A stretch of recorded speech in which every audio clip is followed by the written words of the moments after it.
Hey, how's it going? It's your boy Adam Mobalytics, Challenger Coach, here to bring you our 10.12 low-elo tier list. As a disclaimer, we use mostly gold data for this tier list, with some tiebreakers using silver and platinum data, which is in line with Riot's average skill level bracket, which is around low plat gold and below. You'll also notice some difficulty rating changes on this video, so let us know in the comment section below what you think about them, but I'm thinking you care more about the tier list than Yuumi becoming easier, so let's get right into the video. Starting off in the top lane, our S tier roster will be Nasus, Jax, Mordekaiser, Urgot, Set, Fiora, and in God tier, we've got the Bash Bros, Garen, and Darius. For the changes to the list, we've got Fiddlesticks going from off the list to B tier in the top lane. Ever since his original buffs to his W doing more damage to minions, especially over in the Korean and Chinese servers, people have experimented with lane Fiddlesticks and in particular top lane off tank. So even with a slight nerf to it, we think it's about time we put him on the list. If you're interested about this pick, check out our video about it. Vayne is also going to go from off the list to B tier. I know some people hate this thing and the fact that it's in the top lane, but it's a legit pick and even has a higher pick rate than both Quinn, Singed, and even Kled for that matter, as well as Yorick. So at this point in time, unfortunately, we do have to put her on the list in B tier. Kayn and Shyvana, though, will be going from B tier to the Shadow Realm because both of these were initially hyped up as being potential top laners, and then their pick rates just plummeted after that hype died, and so we're going to take them off the list. In particular, Kayn, because when his roster was kind of nerfed for the top lane, he really isn't as strong anymore. Nasus moves out of God tier this patch to S tier, even with the changes to Ghost that might help him on certain setups, and it's mostly because Darius and Garen are just too good right now, and Nasus can no longer compete, especially with Darius. Those Ghost buffs are way too good for him. I'm not sure what Riot was thinking, like, obviously, a champion that already has resets and already abuses Ghost will abuse the new Ghost that gets resets on it even better. I'm very surprised that he was not nerfed on this patch, but hopefully he gets nerfed sometime soon.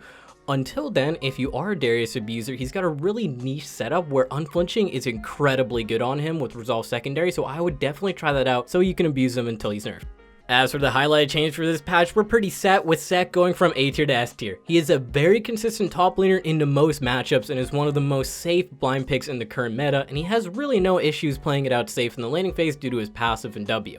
He is also one of the few God Slayers, and he actually beats Darius, which is, impressive in its own right. In terms of other matchups, he's incredibly good into tanks who aren't Malphite or against Aurelia in particular. He does awful into the new Volibear though, so pay attention to that matchup. He, for whatever reason, just gets completely murdered by it. In terms of itemization, I would like to remind people he's incredibly strong with Borg First into Trinity Force over Black Cleaver. Trinity Force on Set is significantly better, people, in terms of win rate, so please pick it up over Black Cleaver when possible.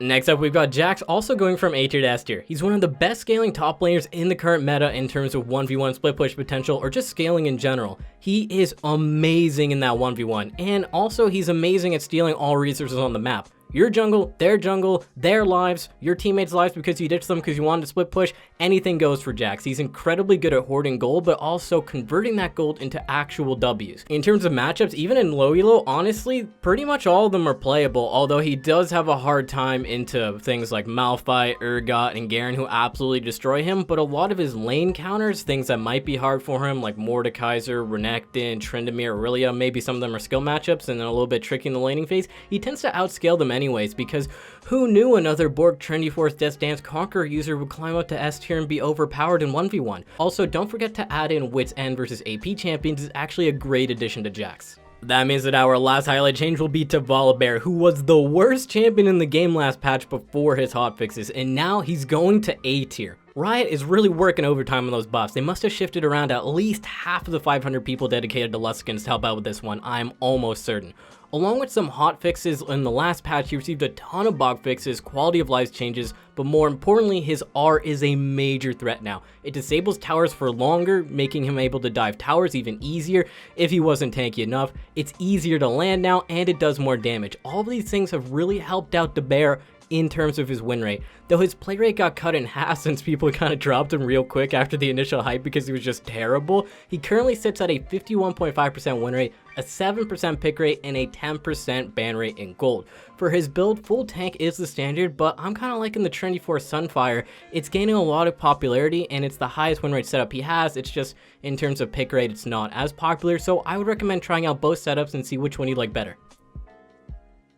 In the jungle, our starting S tier roster will be Master Easy, Zac, Volibear, Fiddlesticks, Echo, and for God tier, we've got Warwick, Kayn, and Graves. For the changes, we've got Trundle moving down from God tier to A tier, although it will be at the top of A tier. Post nerfs to his W, I mean, what can I say? Movement speed nerfs, especially on immobile champions who are melee, can hurt pretty hard, and his win rate went from a 53% to a 52%, but he might make it back to S tier soon, as he is a pretty strong champion in this meta, and his dueling power remains untouched. He just can't simply run around and pull off ganks that he shouldn't be able to, or escape situations like really bad invades that he shouldn't be able to. Next up for changes, Jarvan goes from A tier to B tier. My boy J Money just doesn't bring enough to the table right now. I mean, I guess I should rephrase that. He brings a lot to the table and all of it is mediocre, so he's gonna move down to B tier as his win rate goes below 50% for the first time in a long time.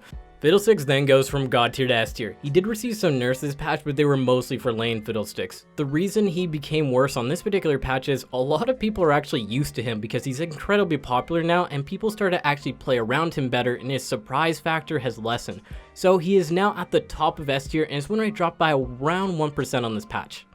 For our first major change to the list, we actually have Volibear going from off the list entirely to S tier. Even more so than in top lane, Volibear is the true hero of the jungle right now. But Adam, he couldn't possibly have improved that much. He was the worst champion in the game, he said this before, and that was before the hotfix, of course. He currently holds a 53.55% win rate and a 6.5% pick rate. The champion is a literal beast now. Now, in terms of his setup, there is quite a debate with him. Things between Predator, Conqueror, Press the Attack, and even taking Ghost, so I did a little bit of research into this to let you know what's the best option. Predator is actually completely terrible on Volibear, and the two options you should be looking for Keystones are Conquer or Press the Attack. They're actually pretty even, but the higher up the ladder you go, the better Press the Attack goes, although it is slightly less popular. Ghost is actually god-awful on Volibear, so please take Flash. There's also an interesting setup where Aftershock does quite well in Diamond Plus, but at that point in time, if you're picking Volibear and you're going Aftershock, I feel like your heart really isn't into the pick anymore, and I would recommend either going Conquer or Press the Attack based off of which one you like better. Next up for changes, we've got the Spider Queen Elise going from B tier to A tier. I know it's kind of odd for low elo, as she doesn't have almost any of the things that make low elo junglers good, which is good farming ability, good scaling. Although she can solo neutral objectives and has a pretty decent early game, most of the junglers that do well in low elo are easy and scale well into team fights, which is exactly what Elise is not good at. It just goes to show you how powerful this champion really is in this meta, as she is an absurd early game monster and has extreme snowball potential. To min-max her potential though, you'll want to pick her in the proper situations, meaning when your team actually needs AP damage, and in terms of matchups, she's very good into assassin junglers. She stomps Kha'Zix and Evelynn, for example, or really any squishy junglers in general, especially AP ones. Karthus, Sylas before he gets items, Gragas, Lee Sin, Nidalee, although those are skill matchups, and even Jax, as he tends to not be very tanky early on. Any of the champions where Elise can just kind of one-shot them off of Cocoon, she's very good into. Although the matchups you want to avoid, things that kind of outscale you and things you have a hard time snowballing on and one-shotting. Things like Volibear, Warwick, Shyvana, Nunu, Graves, because especially in low elo where teams tend to not close out as quickly, you don't just want to get outscaled as Elise, you want to make sure you snowball and stomp the game. Last up for the jungle changes, we've got Graves going from S tier to God tier. Likely the best jungler in the game right now. Though he performs worse in low elo, it is still good enough that his potential as the strongest carry jungler in the meta kind of outweighs that. He has a lot of different subs right now. Things with Bruiser, things with Lethality, a little bit of both. He's got different keystone choices, Phase Rush, Fleet, Dark Harvest. In terms of the standard one, Phase Rush is the one that is the most consistent, and is the one that can actually be the most versatile, as you can go Bruiser setup or even Lethality with it. Fleet Footwork is the one that scales the best, so if you really want to AFK farm and scale into teamfight phase, you'll want to take Fleet. Dark Harvest is normally taken with the Lethality setup if you want to snowball versus squishy champions, but overall, Phase Rush is the one that people like the most in High-ELO. For the mid lane S tier roster, we're going to have Annie, Galio, Echo, Yasuo, Katarina, with our god tier being Fizz and Diana, pretty much like always until they're going to get nerfed. For the changes, we've actually got Pyke going from off the list to A tier. This is because his pick rate has finally gone above the 1% marker, and he currently holds around a 53 to 54% win rate, even in low elo, and he is the epitome of everything that is wrong with mid lane and everything that Riot is trying to fix with mid lane. He literally does not farm anything but champions. You just roam to bot lane, don't worry about your wave, don't worry about CS, don't worry about anything, you just kill the enemy bot lane, and then you win the game. That's how Pyke mid works, and it works extremely well. Next up for changes, we're actually going to put Akali onto the list. After Akali received some minor buffs on this particular patch, her pick rate jumped to around 7% marker. She's going to barely make the list now and is possibly the worst mid laner in B tier, holding on to dear life like NA does with the major region world seedings. But anyways, I highly recommend if you're going to try out Akali that you have to put in a lot of time into her, because her win rate on people who don't even have 50 games on her is really bad and it's only around 46%. Lux is then going to go from S tier to A tier. Her win rate fell a little bit on this patch after her initial buffs last patch, and it's kind of like more deserving champions entered S tier on this particular patch, but Lux will be near the top of A tier, especially in silver. For our mid lane highlighted changes, first up we've got Galio going from A tier to S tier. He's the ultimate middle finger to any assassin player or high mobility divers, especially if they're ability power based. One of the few double god slayers in mid lane, or really out of any single role. He is capable of beating both Diana and Fizz, and almost no champion in low elo is capable of saying that. He completely destroys other popular assassin matchups like LeBlanc, Silas, Akali, and not only does he deny these champions any options during the laning phase, they can't teamfight versus him, and they can't even split push versus him and try and out-rotate him either due to his ultimate. In terms of matchups, he does suck versus Talon in particular, as well as Vel'Koz, so keep those matchups in mind, but pretty much anything else he's playable into. He's the ultimate anti-meta pick for this patch, and he is extremely strong in High-ELO as well, so I highly recommend you pick up Galio. Next up, we've got another A tier to S tier change, and that's Echo, who currently holds a 52% win rate, a 6% pick rate, and a 20% ban rate. He's both OP in the jungle and in mid lane. This champion, as I mentioned in previous rants, is simply far too versatile and safe for how much carry potential he has. He's got very few losing matchups, and they're pretty much all pickable, and the ones he does hard lose to are all extremely low pick rate, like to Nocturne. He does struggle versus Kassadin, but not as much in the past. He's got the winning side of most of his skill matchups that are very popular, into Zed, Yasuo, Ahri, and he beats out all of the popular control mages that don't have any mobility like Syndra, Orianna, Cassio, Victor, and especially into artillery mages like Xerath. He definitely needs a nerf because he's performing way too consistently across multiple elo brackets, and he is extremely strong on the High-ELO list as well. Last up, another assassin pick who is going from A tier to S tier, and that's Katarina. She does have around a 50.5% win rate in gold, so Adam, why is she going to be S tier this patch? What's up with her? Well, if you actually go to plat, she jumps to a 52.5% win rate and has an identical pick rate of 7% in both brackets. This means if you actually put the time into learn Katarina, you are rewarded pretty quickly, unlike some of the other severe champions. For example, LeBlanc only has a decent win rate in Masters Plus. It's not even that good in Diamond. I think it's only around 50%. Katarina, on the other hand, starts pub stomping solo queues significantly earlier into your climb. So even if the learning curve is a little steep, she still finds success in low elo, and the win rate curve jumps extremely quickly. So because of these, we decided to change our stance on Katarina and move her up. The no farm random roam mid meta is just too strong right now. You just don't worry about waves, you all in your opponent all the time, you randomly skirmish, you kill bot lane, and you win games. Actually, speaking of bot lane, we're going to move down to the bot lane section with our S tier roster being Jinx, Ashe, Jhin, Caitlyn, Vayne, and in God tier, just Ezreal. For the changes, we've got Senna from off the list to B tier. The buffs helped her be kind of a real bot lane carry now, outside of just being kind of a fasting champion, but is still kind of weak, so we're putting her at the bottom of B tier. Misfortune, on the other hand, is going to move from S tier to A tier. Although we did think about moving her down last patch, we wanted to see how the ADC role changes impacted every single champion, including Misfortune. Misfortune got hit pretty hard and only has a 51% win rate now and a 10% pick rate, which is terrible compared to the rest of her season. Yasuo is going to go from S tier to A tier. The survivability nerfs hurt him quite a bit in bot lane, so we dropped him down, especially the win wall change. Varus, whichever one triggers the comments more, goes from A tier to B tier and drops from a 51% win rate pre-nerfs to a 48.5% win rate post-nerfs. Those damage nerfs hit him really hard, and he is typically not a good low elo solo queue champion unless super broken, so he's going to go down the list.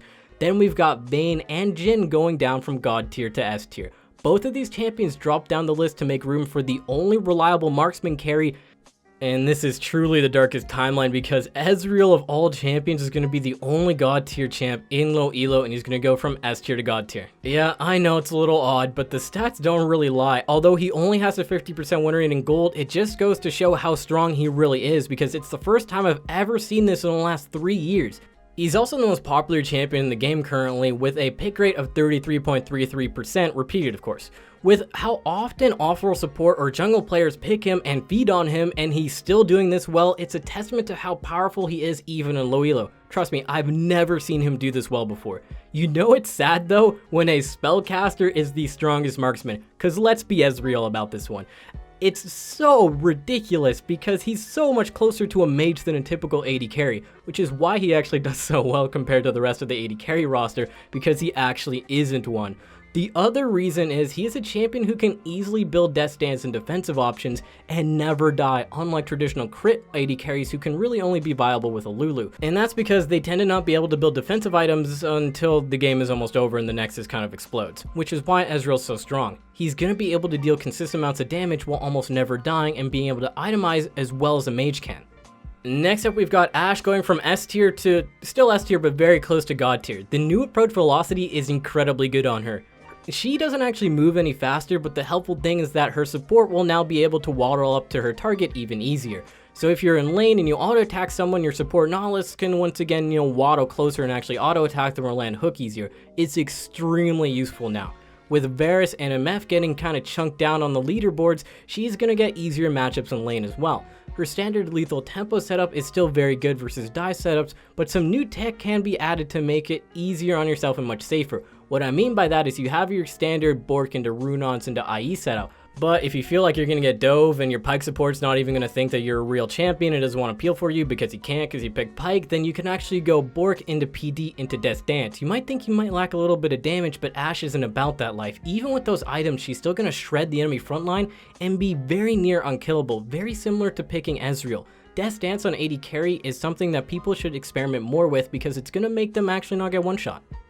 Last up for the AD carry highlights, we've got Jhin being an S tier and also being very close to God tier. What I mean by that is that his stats are really good. He's got a 53.5% win rate and a 15% pick rate in gold. Utility AD carries in general or caster ADCs will always do well in metas where traditional crit marksmen do very bad. And Jhin actually falls into a little bit of mix of this category where he is a crit marksman, but he's very much closer to a caster or utility champion. But more importantly, there is a bit of innovation with his setup where most people were going Stormrazor first into either IE or Rapid Fire, but people have kind of found that IE into Rapid Fire Cannon and then Stormrazor has been performing better. The reason for this is crit marksmen are in trouble in this meta because they have to reach 3 items to do anything, and if you go Stormrazor into Rapid Fire, you're not really doing that much damage, and if you go Stormrazor into IE, the fact that you don't have Rapid Fire Cannon means that it's incredibly risky to auto attack during a team fight and you can't make as many pick plays. So if you go Infinity Edge into Rapid Fire, you're a lot stronger on 2 items, which is when the game is being decided in the current meta, which is when you want to be at your strongest even in the AD carry role. Last up, our support S tier roster is going to be Soraka, Nami, Yuumi, Thresh, Senna, while in God tier we've got Blitzcrank, Lulu, and Bard. For the changes, we've got Leona moving down from S tier to A tier. Engage supports in general aren't doing as well in this patch in low elo as there are too many defensive options that exist in the current meta, and in particular, it's champions like Aatrox with Death Dance and Conqueror who won't die even if you engage on them, especially if you consider if they have an enchanter support like Soraka on them who just AFK in lane and then outscale you. Tying into that concept though, Morgana is going to go from A tier to B tier. With engage supports doing worse on this patch, obviously their counterpick Morg is going to do worse as well, as she isn't going to pick up as many free wins off of matchups and she doesn't do well into enchanters because all of them pretty much outscale her. That means that our first highlighted change will be to Bard going from A tier to God tier. It's finally happened. Albardo is now simply the best support in the game, being one of the few champions to be God tier on both lists. He's God tier in the low elo list now and in high elo. He currently holds a 52% win rate and a 6% pick rate in gold, and it just keeps going up the higher up the ladder you go. The new Guardian is also incredibly broken in general, and in particular on Bard. It's just simply too strong on this particular patch, and I have no idea why it was changed the way it was. Any champion who uses Guardian currently is going to be very strong on this patch. You'll see his normal Guardian build on the screen, but he still can do the old dead man's rapid fire cannon setup with Guardian if you want to be an annoying carry threat who just can't die. And since you're playing Bard, I'm going to assume the answer to that is yes. Bard's playmaking potential at all stages of the game level of scaling that he has even in terms of damage, and how safe he's gotten is a bit out of control in my opinion. And if such a troll champion is strong even in low elo when his skill floor and skill cap should be so high, you know he's probably going to need a nerf sometime soon. And almost every support main and challenger abuses this pick as well, so hopefully he does get nerfed sometime soon. I do love my boy Brad. Next up for the changes, we've got Senna going from A tier to S tier. The buffs did slightly help out Senna's support, but what really is happening right now is the grass setup is making her incredibly strong. Whether you are fasting or playing regular support Senna, the grass setup is the way to go. It gives you way too much scaling potential, and unlike your normal setup, you're way too tanky to die, which is way more forgiving. This build is extremely frustrating to deal with as an assassin player or diver player like myself, as normally enchanters with utility and healing can get one shot. Not this version of Senna though. It's incredibly hard to one-shot her, and she might even be able to 1v1 you later on into the game when she has that stacked up healing and HP. And if that wasn't bad enough, the grass allows her to bully the laning phase even easier, which is not the normal trademark of an enchanter. Enchanters are supposed to be bad in lane and squishy but provide utility and scaling. Senna does all of that while also not dying. Last up, I wanted to talk about Lulu being in God tier, as she's one of the best elo inflators in the meta right now. Lulu's already been a God tier support for a couple patches right now due to her synergy with crit 80 carries, allowing them to actually be useful and unkillable, while also denying the heavy assassin mid meta, or just assassin meta in general, or just diver meta in general. But now she has a new setup thanks to Riot overbuffing Guardian like I mentioned earlier. It's actually so hard to deal with Lulu with this keystone, as it makes it too hard to burst people down. Even if the Lulu is not paying attention and has slow reaction speed, the shield will only proc when it's useful, and then it allows her to ult herself or the person when needed. The other cool part about this setup is you get some pretty nice utility stuff from the resolve tree. Things like Fauna Life, Revitalize that help your utility out, but also Inspiration Secondary has some pretty neat new tech to it. You'll notice the standard inspiration setup on your screen, but I've noticed a new secondary rune option become quite popular, which is the new approach velocity and futures market. It might seem a little bit odd, but let me explain. Lulu's most important power spike is getting Ardent Sensor, so being able to get it ASAP is even one base earlier can be extremely powerful during the laning phase. The other cool thing about the new approach velocity is it's pretty good on Lulu. Not only will it proc off your Q for allies, but more importantly, the slow field from your ultimate that people kind of forget about in a teamfight is incredibly useful. When your Yasuo player tries to int in 1v5, then then you have to ulti him, your whole team is gonna get that movement speed. It's pretty genius when you think about it, and I highly recommend you try out this new setup on Lulu. That's it though, that's all I got. Thank you for watching our tier list video, and be sure to check out our other content on this channel as well as at Mobalytics.gg. As always, I'm Adam Moriarty Isles, and may the new and old Soloki gods be with you.